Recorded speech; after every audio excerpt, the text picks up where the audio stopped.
Este martes, Rusia atacó la región ucraniana de Zaporiyia 96 veces con proyectiles y misiles en las últimas 24 horas, informó el jefe de la administración militar de la región. Por los ataques murió al menos una persona. Saludamos a Claudia Rebasa en Londres, quien nos tiene más detalles de la situación. Adelante, Claudia. Hola, muy buenos días, Alejandra. La región en el sur del país, Zaporiyia, que ha estado atacada de acuerdo a la administración regional militar toda la noche con más de 90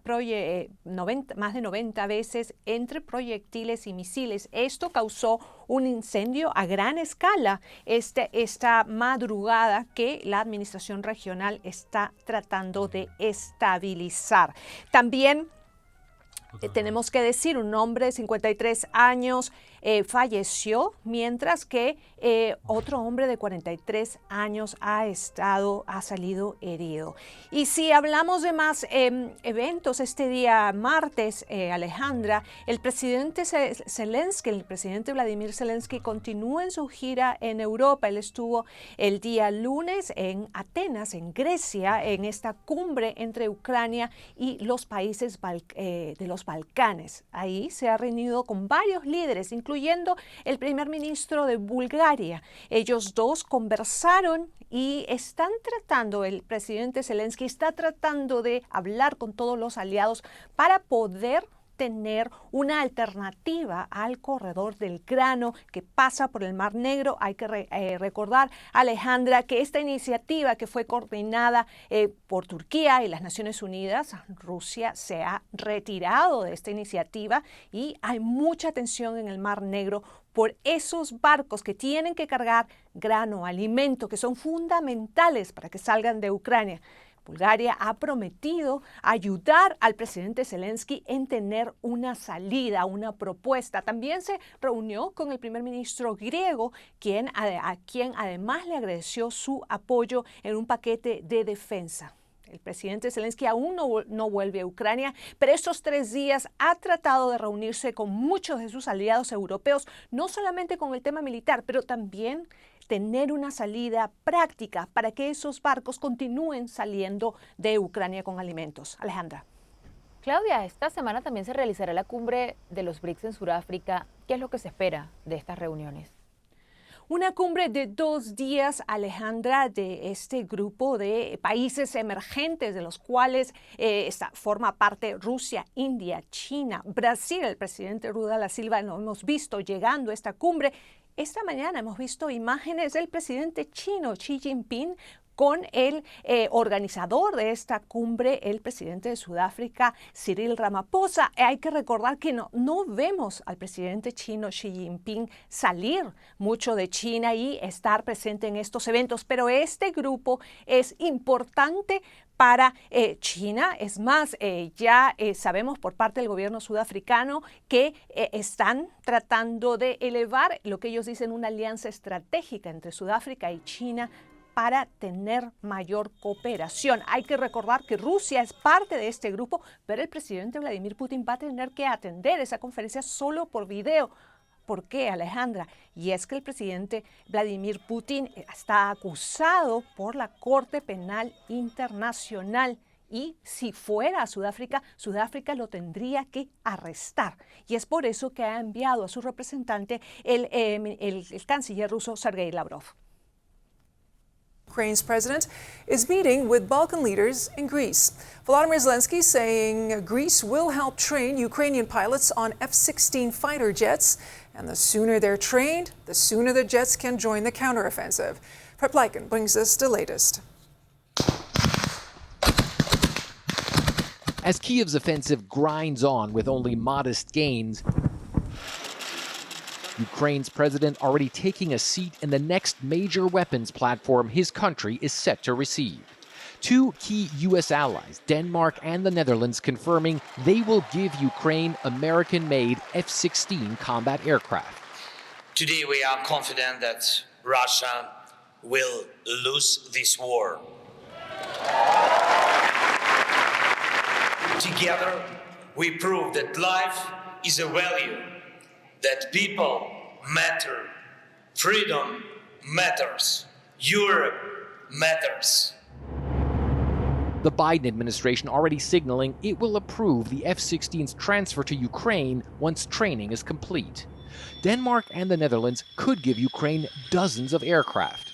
Together with the Netherlands, we are the first country to make a solid and concrete commitment to donate Western fighter jets. And hopefully others will follow now. The Ukrainians say a severe lack of air power is stalling their counteroffensive. Ukraine's old MiGs can't compete with Russia's modern Su-35 fighter jets and their powerful radars. That allows the Russians to easily target Ukrainian ground forces, leading to heavy losses. While Ukraine probably won't have the F-16s until early next year, Kyiv believes they will stop Russian jets from attacking Ukraine's troops. They will not be able to do this with the F-16s present. Air superiority is the key to success on the ground. But on the ground, Moscow's forces are putting up a tough fight both in the south of Ukraine and in the east. Russian President Vladimir Putin visiting the main headquarters in southern Russia this weekend to get battlefield updates as Russians are increasingly feeling the war come to them. These people on the Russian side of the border with Ukraine complaining to Putin about shelling from Ukraine, which Putin's army so far seems unable to stop. Give us the opportunity to receive compensation. We want to move away from here. It is impossible to live here. And Ukraine is vowing to continue its fight, trying to push the Russians back, hoping in several months modern Western jets could be a game changer. Fred Pleitgen, CNN, Berlin. 4 days after a military mutiny threatening his leadership, President Vladimir Putin did something completely out of character. The usually aloof leader allowed himself to be swarmed by excited supporters. A week later, inside the Kremlin, an awkward hug and a tour of his office for a schoolgirl. At first glance, both choreographed, but to seasoned observers suggesting Putin politically off balance, unsure of support. His appearance is always an insight to his psyche. In the waning days of COVID, cautious, visiting dignitaries met across an outsized table. On the eve of his war in Ukraine, publicly berating his spy chief. During the war, conjuring the aura of emperor, a contrived greeting with China's President Xi. Most often, though, Putin rarely seen. Yevgeny Prigozhin's mutiny changed all that, a flurry of appearances. An angry Putin the day after, then authoritative with his security chiefs. Next, solemn as father of the nation, a minute's silence for servicemen killed during the mutiny. Indeed, Putin seems ever present, meeting Belarus's president, African officials, buffing his tarnished image as confident leader and competent commander, pinning medals on troops and a rare acknowledgement of losses in the war, posing with wives and children of fallen soldiers. The appearance of a president trying to maintain control. But the reality, his image has been shaken. Retired Australian Army Major General Mick Ryan joins me now from Brisbane. He is the former commander of the Australian Defence College and is author of War Transformed, The Future of 21st Century Great Power Competition and Conflict. Appreciate you joining us. It's great to be with you again. So let's start with Ukraine's military strategy of striking on Russian soil. This time, its drones brought down near Moscow early Tuesday, damaging apartments and causing issues at the city's 3 biggest airports. How significant is this strategy for Ukraine, and does it have Russia on the run? Well, it certainly is becoming a drumbeat of attacks inside Russia that will be causing more and more angst for Putin and his senior military leaders. They're going to have to answer more questions about why can't they defend themselves against Ukrainian drones. from the Ukrainians. These are political attacks primarily, but there's also military outcomes like that recent attack on the Russian airbase about 700 kilometres from Ukraine's border.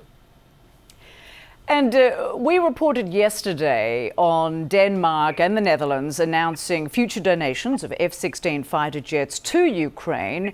The war-torn nation has long been requesting this form of critical air support. It won't happen immediately, of course, but could these F-16s represent a game changer for Ukraine once these pilots are trained and ready to use them? Well, they will certainly level the playing field against the Russian Air Force. They are significantly more sophisticated, particularly their radars and their weapons, than the current aircraft possessed by the Ukrainian Air Force. So these will push back Russian aircrafts that are launching cruise missiles and glide bombs against Ukrainian military targets, as well as civilian targets within Ukraine as well. So a game changer? Well, it will certainly change the situation in the air. The Russian Air Force is very large, but it will change the situation in the medium to long term, absolutely.